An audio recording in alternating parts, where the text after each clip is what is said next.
Cheat sheets before and after an affair. What if your wife befriended someone unknown to you on Facebook? What about your husband's phone always being locked? Is there a problem if your spouse goes out for lunches with a co-worker? Or in general, is a little flirting is okay? Can the use of porn harm a relationship? Where do you draw the line between harmless fun and damage to trust? Cheating on someone is defined by the one betrayed. It can take different forms and result in anywhere between hurt and disaster. For some it may be an internet excursion, coffee, or a kiss. For others, it is defined by sex. In the case of harmless fun, maybe it's not so much what is said or done, but how you feel afterward that sets the stage for wanting more. It is an emotional connection that lays the groundwork for a physical connection. For most, infidelity is both a reflection of character and breakdown in your relationship. Definitions of cheating differ from relationship to relationship. For most, secrecy is paramount to the definition, along with engaging in an activity that is robbed from the relationship. Maybe you are opening up to someone at work, or at the gym, but finding yourself rushed for time when it comes to sitting down with your partner. If such an interaction with another is hidden, or not mentioned to your partner, it gives you the chance to hide the relationship if something questionable develops in the future. Other hidden communications include passwords, site destinations, or even innocent conversations that are not mentioned. There may be a reason it is not mentioned. How does it feel when interacting? Is there a feeling of excitement or anticipation? Do you feel or do anything different for this person that you don't do for others, including your partner? Does it reflect something that is missing in your relationship?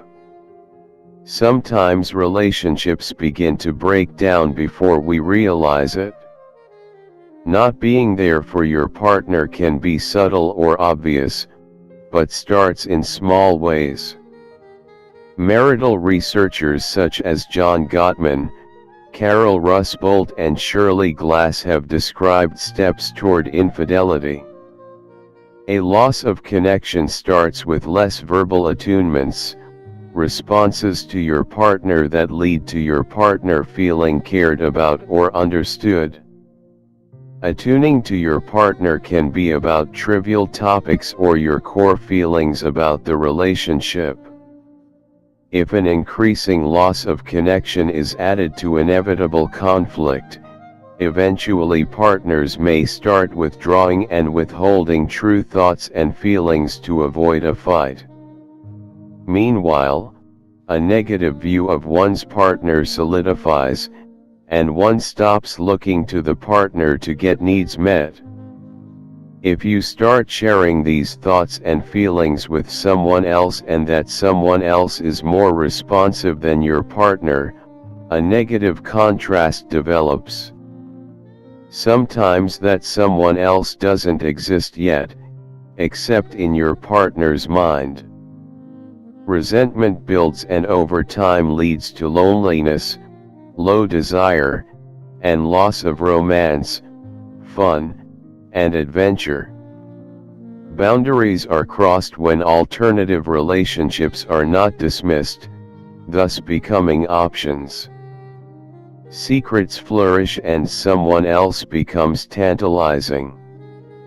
Surprisingly, 2/3 of couples want to stay together after an affair. If there was such a breakdown and betrayal, the task of putting the relationship back together again seems daunting. Understanding the impact of cheating takes time. Some are not willing to give it time because it feels horrible.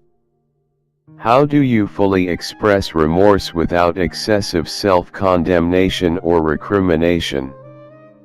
It also can be difficult to admit ambivalence about moving forward.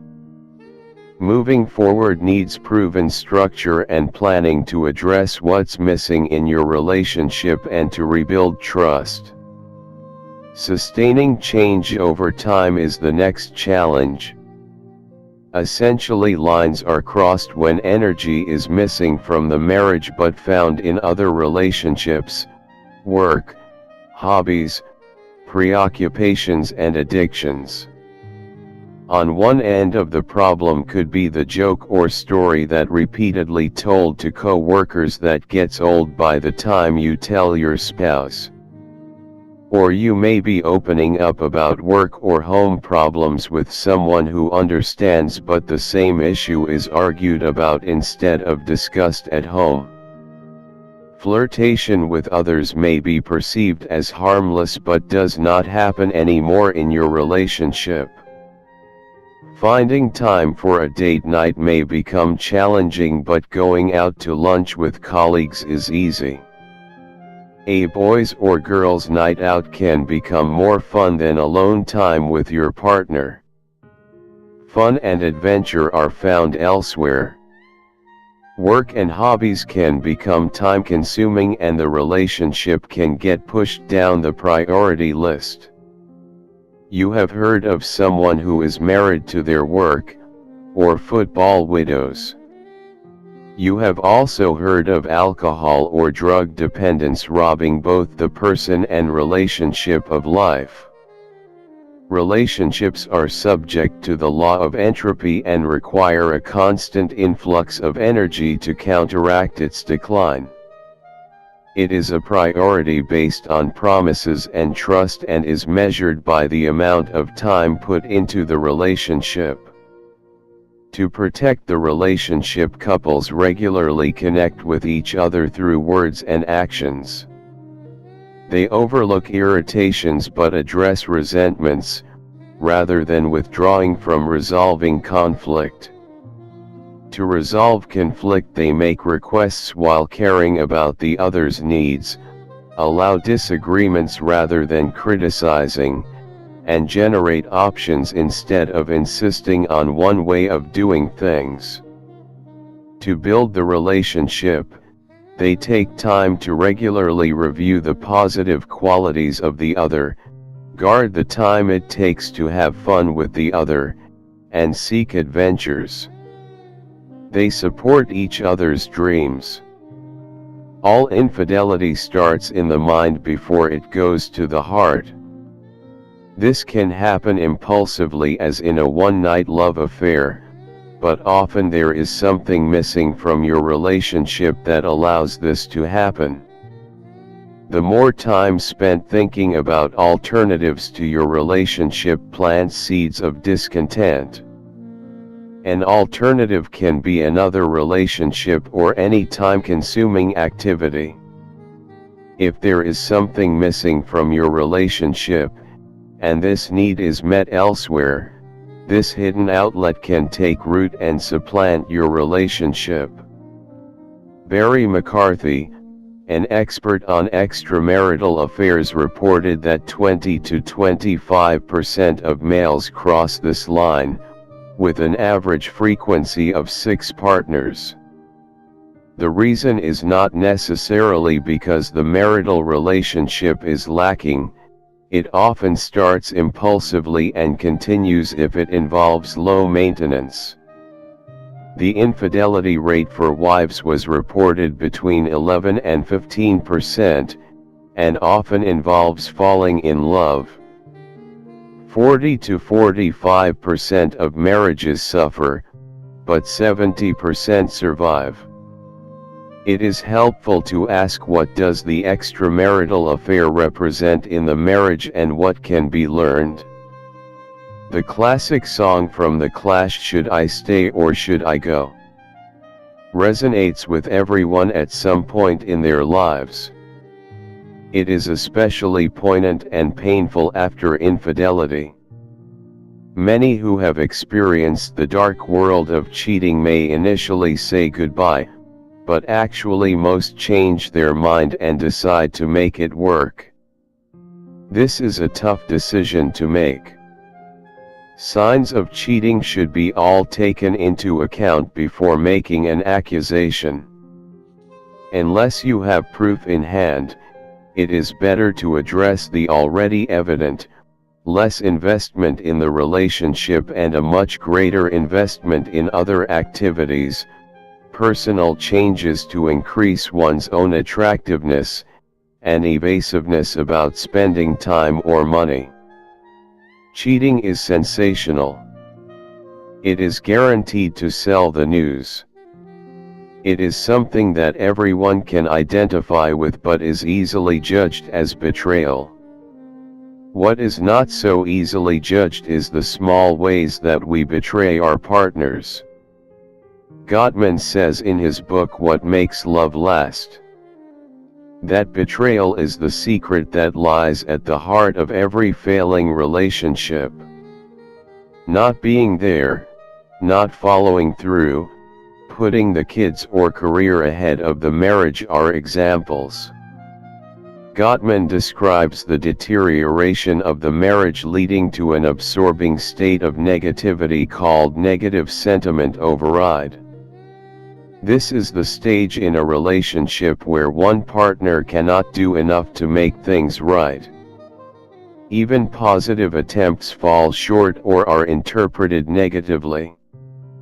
He compares it to a roach motel, where once you check in, it is hard to check out. Add this to another critical element in the demise of a marriage, comparing your spouse unfavorably to others, even comparing to imaginary spouses that are better than your spouse. These are like nails in a coffin. These are usually kept to oneself, along with crossing boundaries. First comes secret keeping, then comes cheating. Deciding whether to stay or go depends on the ability to rebuild trust with someone who becomes trustworthy.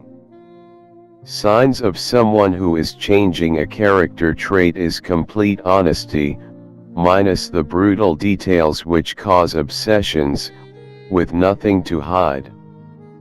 Next, recovery depends on an ability to step outside the self and one's own pain, and enter into your partner's pain, without beating yourself up.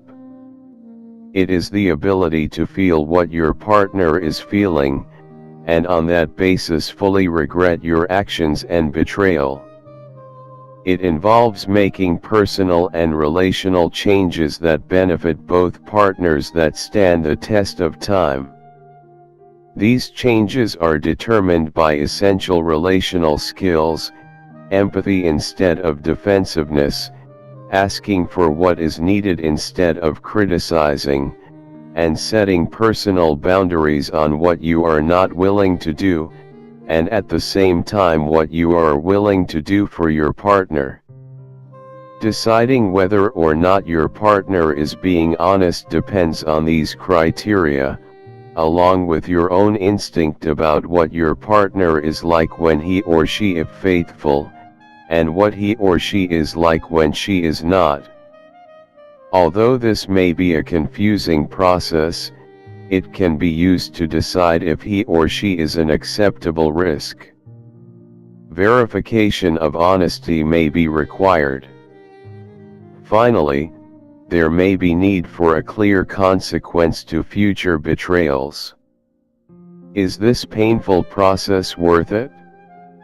Are you able to overcome negative sentiment override? One idea involves writing down as many positive traits of your partner. Look back over your story. Is there regularity to the energy put into making the other feel loved? Are there examples of admiration for each other?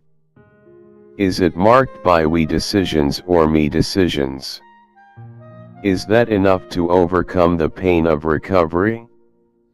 Most people also consider the pain and effect of divorce, and realize that there is no guarantee that the next relationship will end up in a better place, and decide that because of shared history and children that it is better to stay together.